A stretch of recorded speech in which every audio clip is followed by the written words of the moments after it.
Parsha Shlach. The Torah is talking about the Meraglim that went to spy out Eretz Yisrael. And the Torah speaks about how distinguished they were. Kulam Anoshim Roshei B'nai Yisrael Hema. They were all Anoshim, people, and Rashi explains, Kol Anoshim Shebemikra Loshen Chashivas. That wherever it says Anoshim, it's talking about important people, distinguished people. So these distinguished people were chosen to go out and spy out Eretz Yisrael. And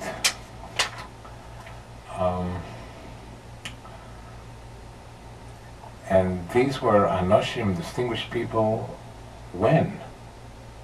These were distinguished people during the time of the third day. They were the greatest, most knowledgeable generation that ever existed.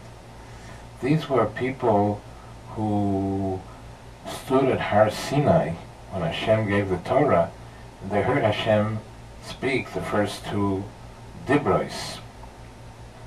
So these were, in a third day, they were Anoshim, they were Chashuvim. And what happened? They went to spy out Eretz Yisrael.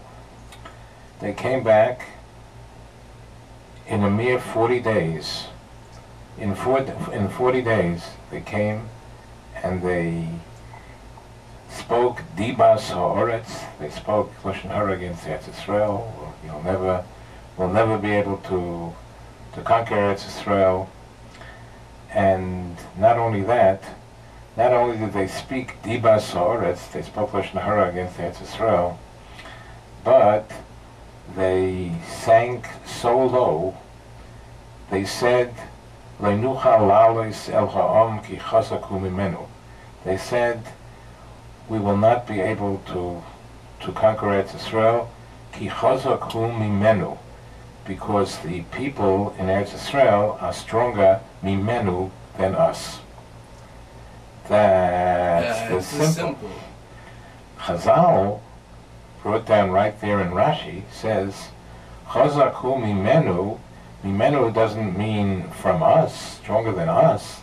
It means they're stronger than him. Kav yochel kalapi maila amru.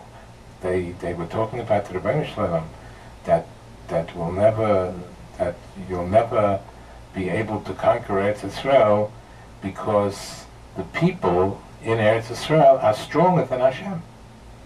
Chas v'shalom. That means that they were koifrim be'ikah.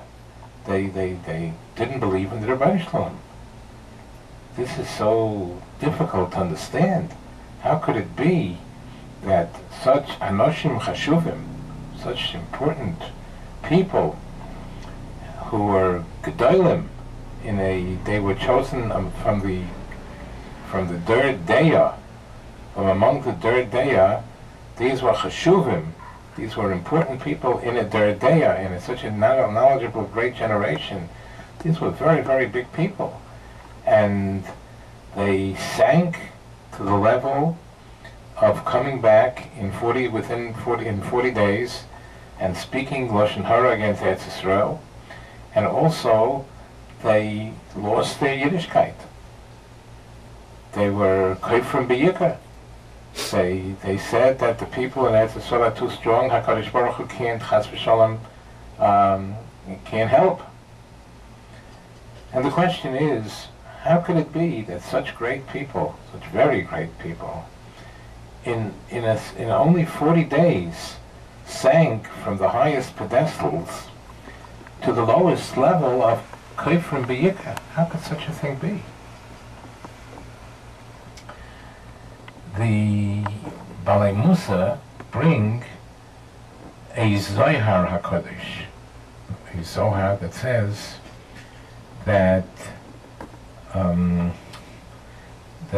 that they had a tremendous taiva for kavod. They were They had a temptation for honor.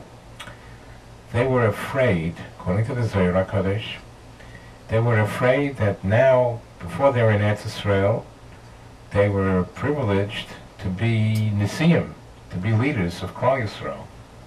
But once they enter into Eretz Israel is such a holy place, where Einei Hashem Elokecha Bo Meireshis Hashana V'Yad Achas Hashana, the eyes of HaKadosh Baruch Hu are watching Eretz Israel from beginning of the year till the end of the year. It's a special place, Eretz Israel. And Eretz Israel, they were afraid they wouldn't be chosen to be leaders. They wanted to retain their leadership, to be Nesiim, princes. And because of that, they couldn't see straight. All they wanted was to retain their positions.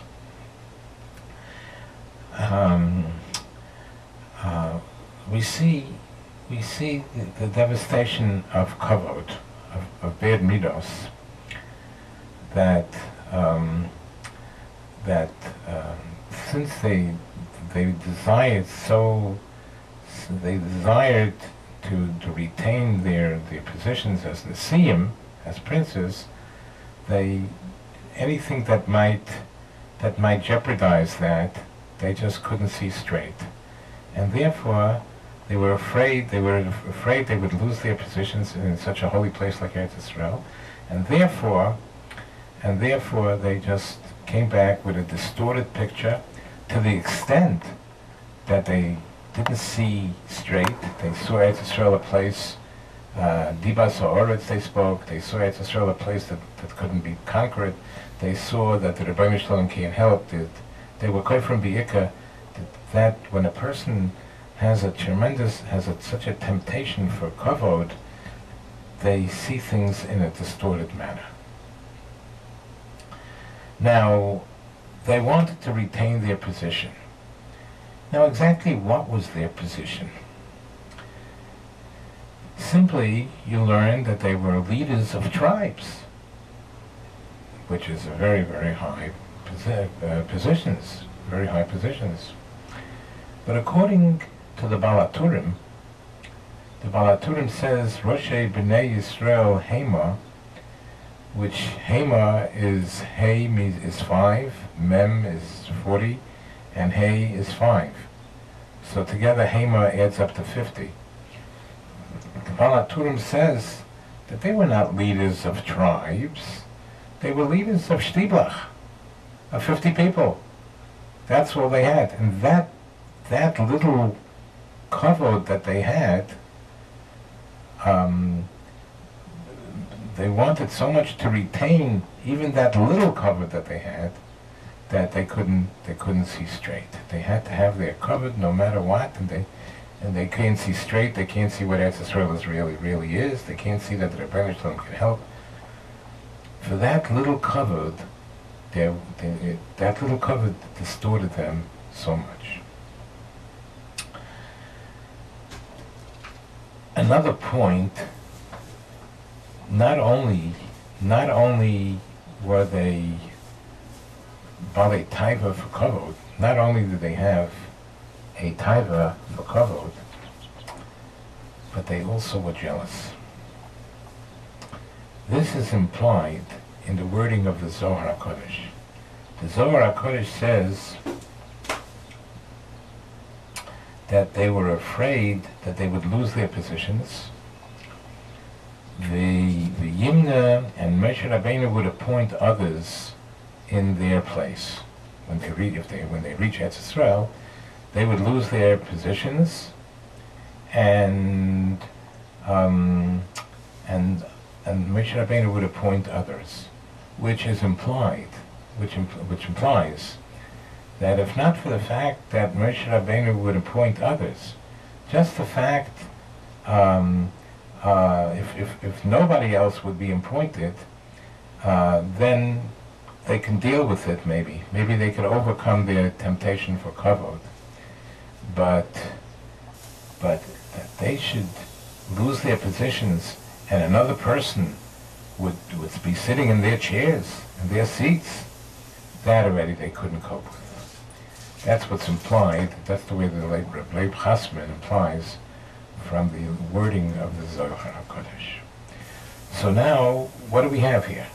We have great people, Anoshim, in such a generation, which was so great. People were so great, and not only did they have Taivas HaKavod, they didn't want to lose their position, and because they didn't want to lose, they had to retain it. They had to retain their position, and whatever they saw in Eretz Yisrael, if it came in conflict with them retaining their position, they couldn't see straight. They had to retain their position. And not only that, but they were also jealous that other people would take over their position. So I think we see from here two things. We see from here, first of all, Anoshim, such great people in such a generation, are not immune. They're not immune that they can have flaws in Taivas HaKavod. They could be jealous people. Nobody is immune. The greatest people have to keep on the alert, keep on guard, not to have bad Midos, because nobody's immune, and even the greatest people can fall into that trap and have Midos, bad Midos, temptations for kavod, temptation and jealousy. And second of all, what we see from here is that in a mere 40 days, great people were able to sink to the lowest level of being kofrim be'ikr, and causing death and destruction to Klal Yisrael, to themselves. Midos is the danger and devastation of bad Midos. We see from here in living color what it is exactly. And nobody's immune.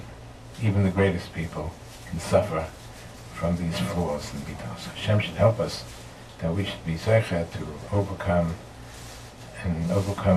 any taivas and kina and kavod, and in that schus we'll be able to think straight and serve Hashem. V'tahei libeinu v'avdocha b'emes. We will worship Hashem in truth. Amen.